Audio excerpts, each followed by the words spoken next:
आज हम पढ़ेंगे अष्टांग योग के तीसरे अंग का नाम आसन क्या है। दोस्तों, हमने इसके 2 अंग पहले पढ़ चुके हैं कि यम क्या है, नियम क्या है। अब आते हैं अष्टांग योग के तीसरे अंग में आसन क्या है। देखिए दोस्तों, अष्टांग योग एक ऐसी प्रक्रिया है जो स्टेप बाय स्टेप चलती है। आप सीधा यम से आसन में नहीं जा सकते, आसन से सीधा प्रत्याहार में नहीं जा सकते। आपको एक एक सीढ़ी चढ़नी होगी।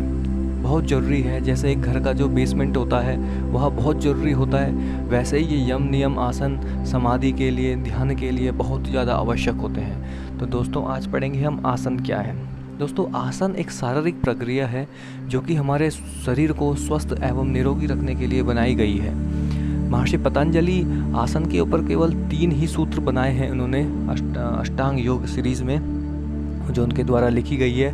पर अगर आप और किताबें उठा के देखोगे तो हज़ारों किताबें आपको मिल जाएगी जिसमें कि आसन का, उनके पोजेस का इमेज के द्वारा प्रचार किया जाता है।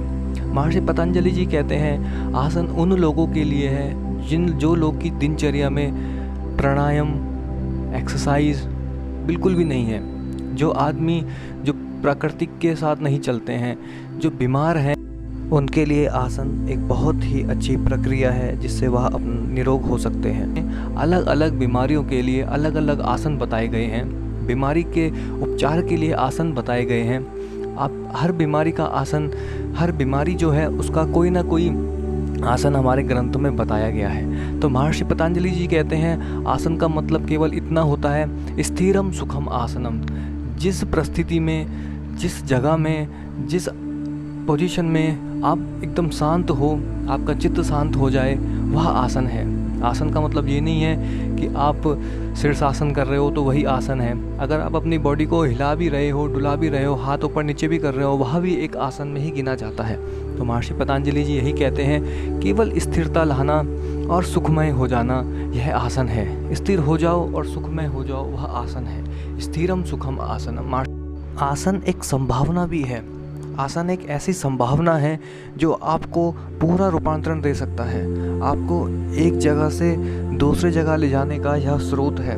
इसलिए महर्षि पतंजलि ने इसको तीसरे नंबर पे रखा है।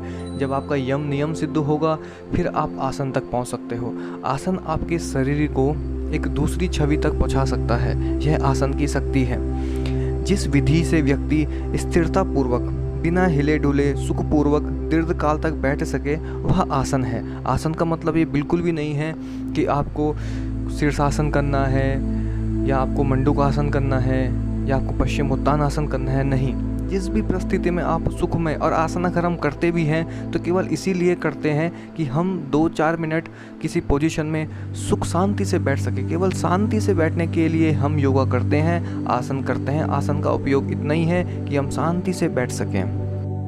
योगा में आसनों का उतना महत्व नहीं है जितना बैठने का अभ्यास का है। ये मैं नहीं, ये महर्षि पतंजलि जी कह रहे हैं। योग में जो आसन है उनका उतना महत्व नहीं दिया जाता जितना कि सुखपूर्वक बैठने को दिया जाता है, बैठने के अभ्यास को दिया जाता है। अगर एक लाइन में मैं आपको समअप करके बताऊं आसन क्या है तो मैं यही बताऊंगा, स्थिरम सुखम आसनम। केवल स्थिर बैठना ही आसन है, सुखपूर्वक बैठना आसन है। अब बाकी जो हम और आसन करते हैं वो इसीलिए करते हैं ताकि हम अपने शरीर को सुखपूर्वक बैठने के लिए तैयार कर सकें। यह था दोस्तों आसन। उम्मीद करता हूँ आप सभी को अच्छे से समझ में आ चुका होगा। आया तो मुझे कमेंट बॉक्स में ज़रूर बताइएगा कैसा लगा आपको video.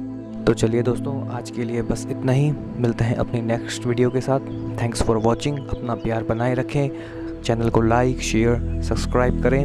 Okay friends, thank you.